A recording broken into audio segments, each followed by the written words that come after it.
Alright, it's all routed. So here we are in the camper, just shortly after I got it. Started to tear out the upper bunk over the driver and passenger seat. It was completely rotted out, all just completely soaked. Had been leaking for quite some time. He had told me when I bought it that the leaks were all fixed, but it turned out that that was still leaking a little bit. And I got that leak fixed, and then proceeded to start to tear everything out. The carpet actually was able to save and reuse, but you can see here that top layer of plywood was soaked. And then there's a layer of 2x4, and then the bottom layer of plywood was just absolutely saturated. Rusted through the actual, steel of the cab area in the car, or the motorhome. So this was after the top had a chance to dry out for a day or two.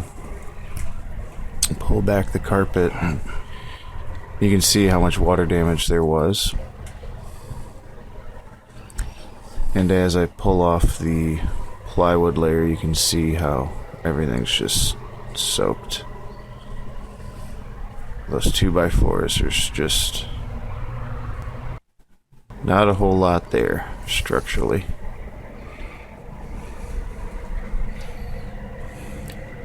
It wasn't rotted out as bad as the back was that I found out later, which I'll do another video on. But this is what I started with, so I'm going to show this video first. Most of those screws that were all holding everything together all had to be removed with needle nose pliers or vice grip needle nose pliers, because the clutch bit, as it's called, I guess it's a clutch screw or clutch head screw, they were just all rusted in place and nothing would come out, so they all had to be taken out slowly by hand. I finally bought an impact wrench later, and that helped a bit, but some of those were just so rusted in place there was not much hope. Some I had to cut off. It was quite a project.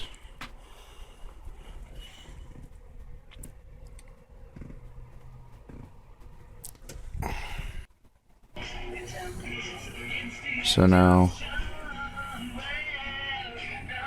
this is the bottom layer that you're seeing there, and that's about to come out so we can get down to the actual metal.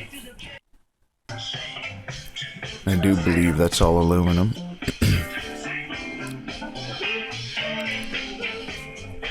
Which actually rotted through.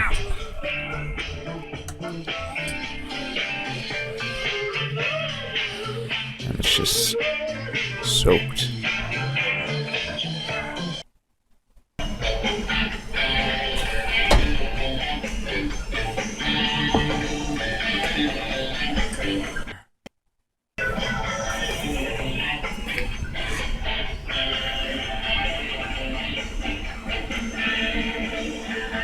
So all this got all replaced with new 2x2s, new insulation. I did use regular pink insulation and just did my best to cram it in there without, losing, stuffing it in there and losing the air. That's what does the insulating, so don't want it packed too tight.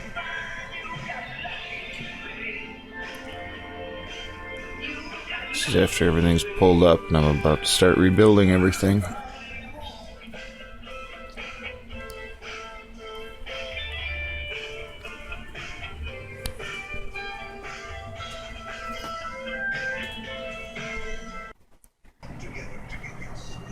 I got the new plywood bottom in right there,